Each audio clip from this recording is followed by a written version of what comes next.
Oh, here's the box. Look at the thumbnail of this video. So, this is the article in question, is it? The small box deposited with the pawnbroker by Mr. 𝘗𝘬𝘐𝘬 2 months ago. And on the night of Mr. 𝘗𝘬𝘐𝑬𝑁𝑐's murder, the only item on the shelves that was touched by whoever broke into the shop. Quick!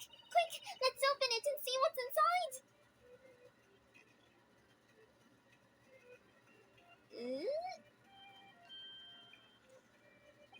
Good gracious! This is no ordinary box, it seems. Well, although, in truth, I had an inkling that might be the case. It would appear that the box houses a miniature disc box movement. Oh, Graydon's looking kinda angry. Then, is it too much to expect? I think it would be reasonable to assume that it is a device for the playback of this disc, my lord. So, here we have the means to play back Mr. 𝘗𝘬𝘐𝑬𝑁𝑐's disc deposited at 𝘗𝘬𝘐𝑬𝑁𝑐's at much at the same time. Not strictly correct, my lord. It was not 𝘗𝘗𝘬𝑁𝑐's disc. It was thrice five Mason. It was the disc of his victim in the omnibus. But why, for heaven's sake? Are we to understand that the brickmaker was trying to sell this music box disc to Mr. 𝘗𝘗𝘬𝘐𝑬𝑁𝑐? Me, teacher. I believe the answer will become clear if we listen to the music on the disc, my lord. Yes, very well. Let the court now listen to this curious disc at last. And Gregson holds it. Hold it! Wait, my lord! Good grief! What is the meaning of this, Inspector? The music box and the disc, they're related to the case. No need to spoil the somber atmosphere in the courtroom with some silly bit of music. Objection, bitch. What? The disc may very well have motivated the culprit in this case to commit murder. Clearly, there's every chance that it's fundamentally important to understanding what happened. The prosecution has no objection. But no! That piece of evidence is police property and... Clearly, Scotland Yard has some vested interest here, but it is policy of this prosecutor to leave no avenues unexplored. And you, Inspector, have no jurisdiction here to prevent that from happening. Ah! No further delays, please! I'm so excited! Play the disc! Me too, Your Honor. Here we go.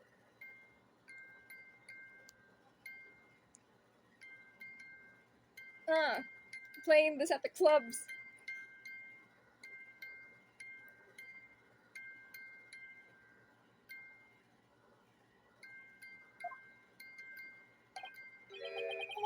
What on earth? That's certainly not what I would call music. That's like your opinion, man. No. It's just the same notes, playing over and over again in an irregular sequence.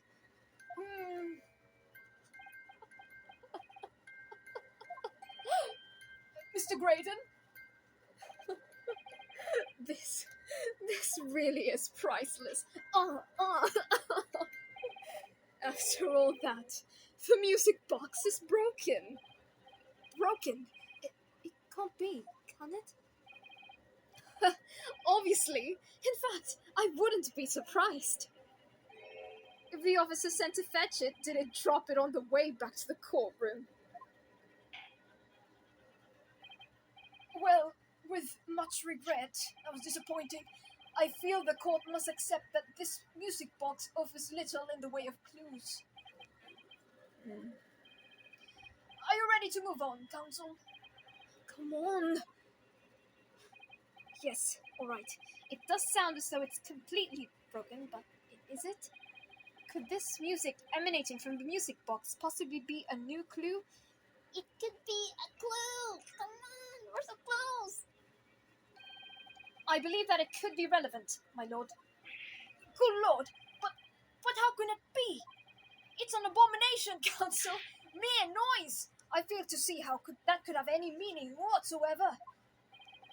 It does sound strange, I agree, but there's one thing bothering me. While Graydon stands there, chortling victoriously, the inspector beside him has a rather telling expression on his face. It's as if Gregson recognizes the sound, as if he's familiar with it somehow. And that's making him appear extremely on edge. I mean, from the get-go, he's been kinda sus. If that's the stance of the defense, my Nipponese friend, answer me this.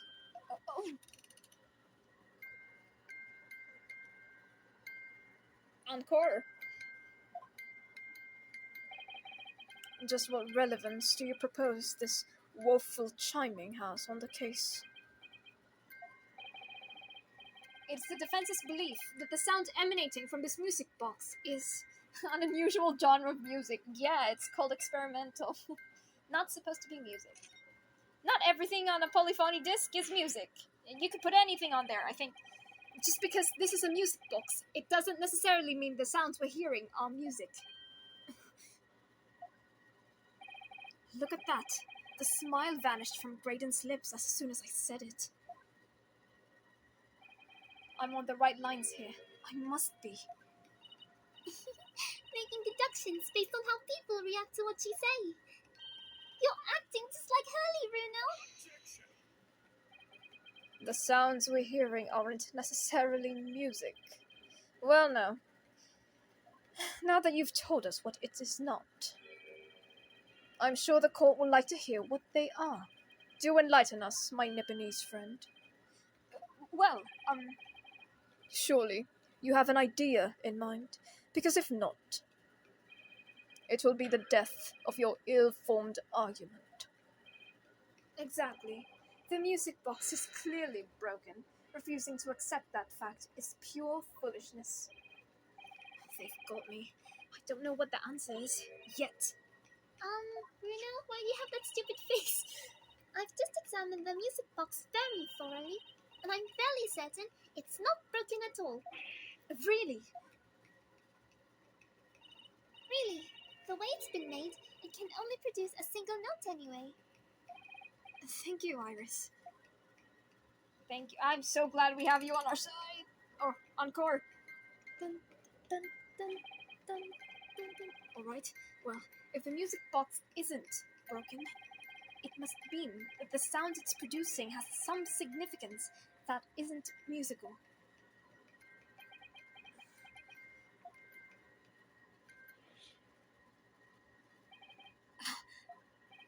Could it be? Is that what those sounds are? Something just struck me, Bruno. I feel like recently, in the past few hours even, I've heard another sound very much like this one the music box makes. Yes, it's a familiar sound. Actually, Iris, I was just thinking exactly the same thing. I'm going to have to press the defense for an answer. If your assertion is that the sound produced by this music box is not, in fact, music at all, then what the devil is it, counsel? All the evidence we've seen so far, all the testimony we've heard. Oh, we're gonna quickly check? Okay. Yeah. About the papers? Was there something behind the papers? There's a sensational... Sorry, Iris. There's a sensational story lower down the front page as well. Look! Ministry Mole. Classified secrets may have been leaked overseas from Ministry of Justice. For a 10-year-old, Iris certainly has her finger on the pulse of world news. Also, interesting. It's about secret communications between Great Britain and its allies. Apparently, they're being intercepted by hostile nations. Communications are being intercepted, but how would somebody be doing that? That's a question, isn't it? I've come up with 3 different possible methods so far. Are you looking for a new career, Bruno? No, of course not. I wonder, perhaps this is what Lord Strongheart was talking about yesterday. Yes, it could be. And it could explain why he has Gregsy running from pillar to post at the moment.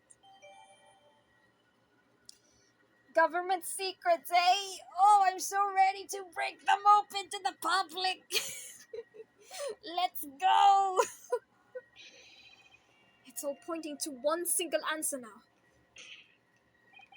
The prosecution demands that my learned Nipponese friend presents proof. Now. Tangible proof of this latest wild speculation. Alright then. This will be the best chance I'm going to get to fight back in this trial. And if I'm right, I'm going to join all the dots together. The evidence that explains the true nature of the sounds on this music box disc is... Present the paper, today's paper. Take that! Today's paper, Counsel. The headline is Pawnbroker Perishes in Pick-Purse Plunder. Hardly supportive of your cause. No, my lord, I was hoping it looked a little further down the page. Further down? Ministry role, classified secrets may have been leaked overseas from Ministry of Justice. Yes, this is a very serious matter, being investigated at the highest level, I understand. I have heard the international transmissions along supposedly secure lines are somehow being intercepted and leaked to various other countries. And presumably, those transmissions are in the form of wired telegrams? Of course. Juror number 5, your input, please. Stop. Me, sir? Whatever's the matter? You told the court before that you worked at the same communication station as Mr. Graydon, did you not? Yes, that's correct. And the particular station where you work deals with government communications and newspaper reports? Oh, yes. We're not your run-of-the-mill communication station at all. Our work is extremely important. Then tell me, is this not a very familiar sound?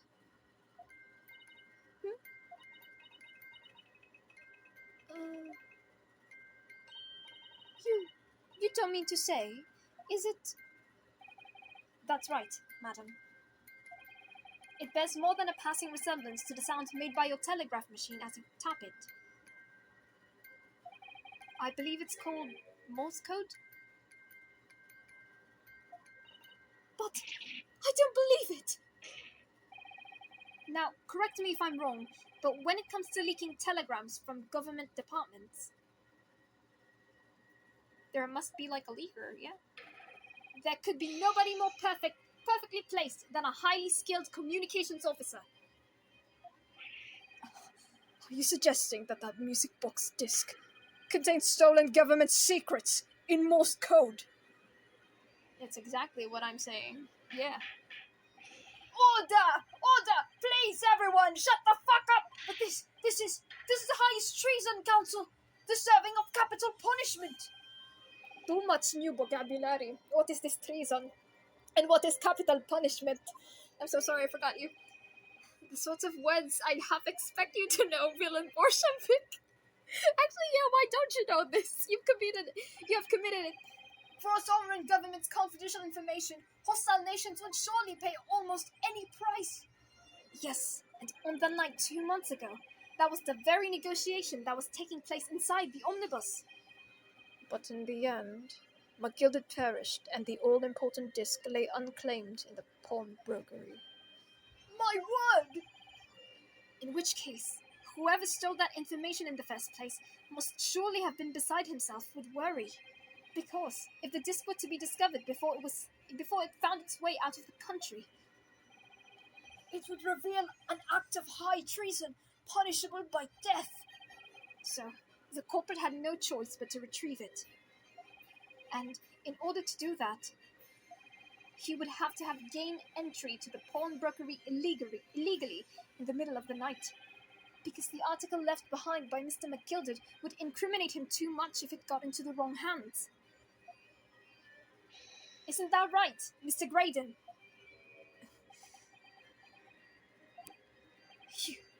You think I've been stealing government secrets? Preposterous. Absolutely preposterous. So, in response to the defense's accusation, You claim complete innocence, do you? Well, of course I do. I've had to stand here in silence while that pretentious foreign lawyer has been prattling away. Then by all means, counter the charges, sir. The prosecution demands the witness testifies in response to the accusations brought by the defense. Oh, so you're on my side now, are you? Delighted, I'm sure. The witness is reminded that crime under scrutiny in this trial is the murder of the pawnbroker, Mr. Winterbank. That being a most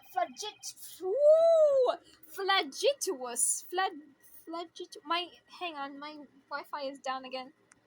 Okay, apparently it's flagitious. What a weird word. It makes me think of tadpoles. I don't know why. Something about the flagitious? I don't know. Anyway, continuing. That being a most flagitious... I forgot it already. One moment. Flagitious. Wait, I think that's an American phonetic thing, though. Flagitious. Anyway. That being a most flagitious offense, for which the law of this land sanctions a capital punishment. But the heinous act of high treason is no less serious a crime. I urge you to bear that in mind as you testify, Mr. Graydon. So then, let us proceed. You may... Hold it. You hold it. Who held it? Who held it in? Oh. Oh yeah, I remember he has like a really strange a strangely youthful voice for Nash Skulkin, even though he looks like, I don't know, 40. He sounds so young. I don't know why. Anyway, he held it. You're gonna let us have a rabbit and book here, Governor. We got things to say. I beg your pardon. Who do you think you are? Name's Nash Skulkin. Occupation is professional baddie. Name's Ringo Skulkin, but we ain't baddies enough to sell out our motherland. That's right. We what they call the Three Skulkin Brothers. Intently looking at Gregsy, sulky. Bad timing, fellas. Very bad timing. No, this is a good time, actually. Good timing. Graydon's counter. We're gonna get simultaneous Graydon and the Skulkins? Interesting. Okay. A mere communications officer couldn't possibly steal confidential government secrets. Besides, the sound produced by that music box aren't even in Morse code. It was some low-class brickmaker negotiating with Mr. McGilded anyway, was it not? I've no relation to the man. Look, all we done is break into the golf the other night like what you told us to do. If we'd known there was dodgy government secrets involved, we wouldn't have touched it. Oh, Ringo is angry. Everyone's just like, what the fuck is this testimony? Mr. and Mr. Skulkin? One mister will do, Governor. What's up? Do I take it that you now admit to the crime? That was easy. That on the night in question, you did indeed gain entry to the premises illegally, and, moreover, you did so as a party of three in collaboration with Mr. Graydon here. You guys snitching? Yeah. We did, Gov! We did! Look at them, it's so cute! Quieten down, please. What do you say to that, Mr. Graydon? I have no idea what these two ruffians are referring to. You little rotter, getting us mixed up with this whole monkey business. You never said nothing about no government secrets. It was supposed to be a straight-up job. And what about the geezer who shot me yours, eh? Poor old bloke's enough to die, did he? Nice to know who your friends are. I know. Whatever this men say, I deny the accusations. Indeed. Well, I certainly wasn't expecting this little music box to become so significant in the proceedings. However, as it has, I will admit it into the court record as evidence. Thank you. Also, I need water.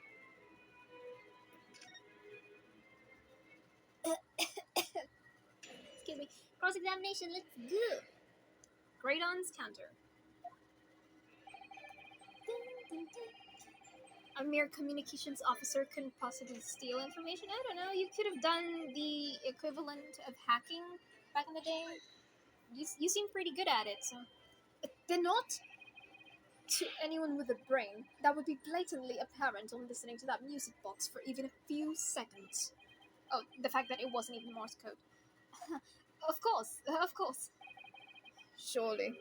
It can't be my learned friend is unfamiliar with Morse code. Ouch. He looks genuinely shocked at my ignorance. Ha ha ha. I would be more than happy to demonstrate the basics for you, sir. A lesson here in court?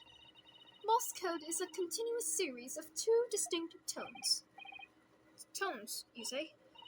Yes, a short dot and a long dash. By combining those in different ways, you construct letters. I see.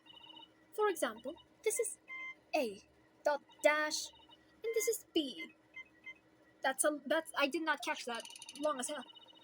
But when you listen to the sound produced by this music box, you only hear one tone, don't you? But it sounds so similar. The rhythm is in the same and everything. But there's no discernibility. I thought he said discernibility. But there's no discernible meaning to this apparently random sequence of sounds. So your assertion is fundamentally flawed. That is not Morse code. No! Really? You shouldn't be so surprised. What did I tell you? That music box is nothing but a worthless piece of scrap.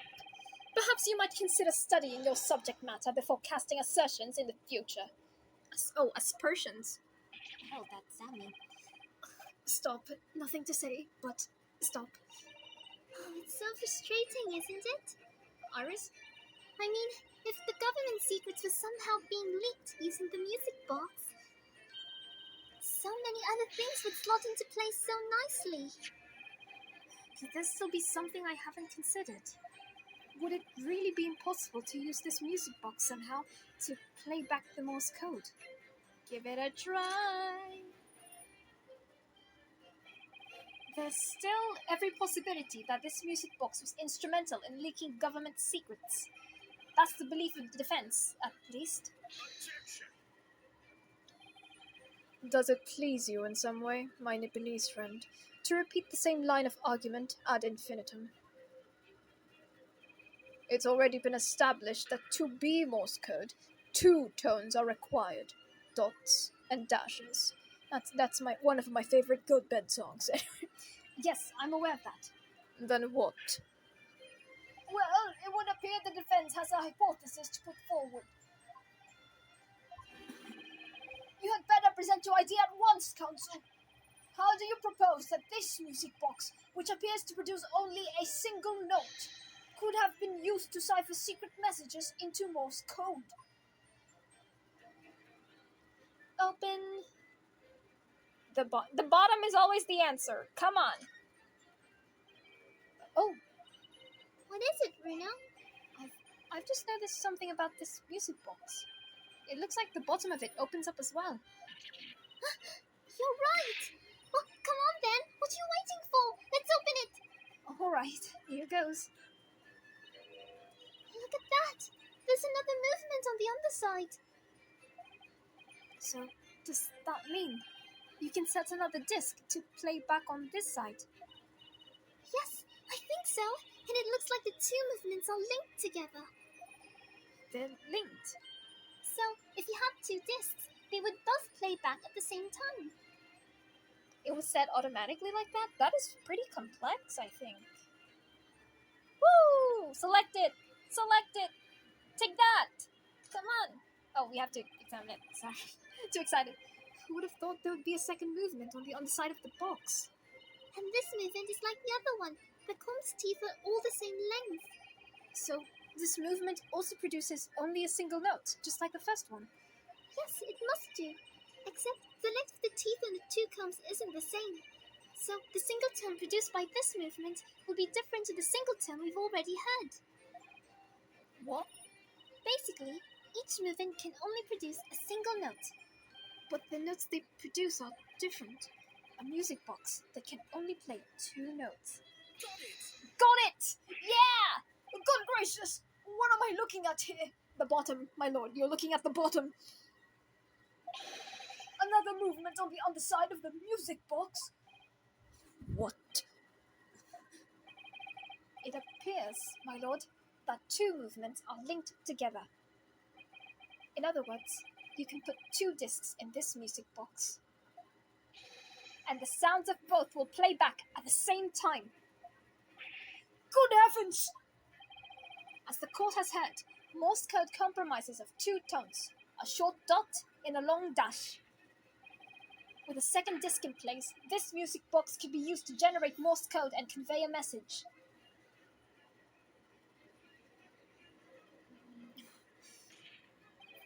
This is beyond a joke. I'm sorry? This poor excuse of a lawyer has no evidence to support his claims. Though, of course, if my learned friend were able to present the court with a second disc, that would be another matter. Well, I can't at the moment. And may I remind the court that, as the witness has pointed out, he was not the one in the omnibus with McGilda 2 months ago striking the deal over the disc or discs. Indeed, that was Mr. Mason, the brickmaker. Exactly. I had nothing to do with it whatsoever. I misread that, but I turned it back anyway. Though it has holes, I admit the argument presented by the defense has much promise. I believe the cross-examination should continue. The link between Graydon and the victim of the omnibus case must be there somewhere, but I haven't found it yet. Oh dear, it looks like you need to give your argument more strength, Bruno. You will reiterate your testimony, if you please, Mr. Graydon. If I must, though I maintain exactly what I did at the start of this pointless cross-examination. It was some low-class brickmaker negotiation. Mr. Brickers did anyway, was it not? I've got no relation to the man. Okay, if you say so. And then look, all we done is break into the gaff the other night like what he told us to do. Nah, y'all quit to snitch, but I understand it. If they're like, no, we're not committing treason, what the fuck? Like Mr. Graydon told you to do, you mean? That's it, yeah? Who else, eh? Sil and me thought he was just popping over for Matto after all them years, but the Rodder had a dodgy job for us. Hey, Ash?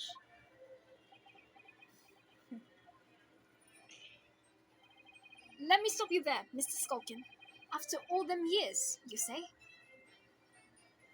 Do you mean to tell me that Mr. Graydon is an acquaintance of yours? We're the sociable kind of buddies, you know? Sure, let's say Graydon's an old china. Oh, look at his puppy little cheeks. Excuse me, Ringo. I'm so sorry to interrupt you. Is something wrong, Mr. Skulkin? Hey? No, the other Mr. Skulkin. What? Maybe? When your brother was testifying just now, he said something that seemed to cause you to react.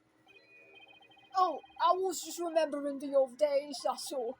We used to have a right old laugh together way back then. Together with Mr. Graydon, you mean? Yeah, with that.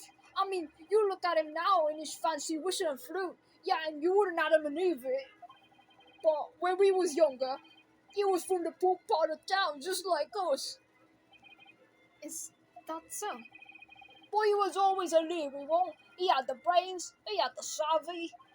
Always coming up with smart ideas like what we never have gone through our heads. Cool, blimey. Ain't that the truth? Remember Milverton and Skulkin's milk run? That was a corker, eh? Save it until after the trial. Your reminiscing has no place in this courtroom. And neither does your fruit. Come on, let them have their fruit. Oi, this Jay's asked us a question, didn't he? And we was answering. Yeah, and we ain't done nothing wrong. Yeah, let them eat their food. Nevertheless, the court is not prepared to accompany you on your trip down to memory lane. Counsel, can we turn our attention back to the testimony, please? I don't know. Could that sentimental story be relevant somehow? Added to the testimony, they said something kind of funky. My lord.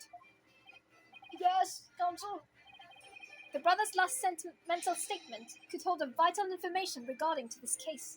Relating to this, sorry. Very well, counsel. I will permit the brothers to supplement the testimony with that detail. Briefly, if I hasten to add. Ho, ho, ho. Say no more. A skulkin's never skulking. Honestly, Nash's voice is kind of drifting off. I'm so sorry. Neverton and Skulkin's milk run. Oh, there were the days. Them were the days. I can't read. Hang on, I'm gonna cut right here.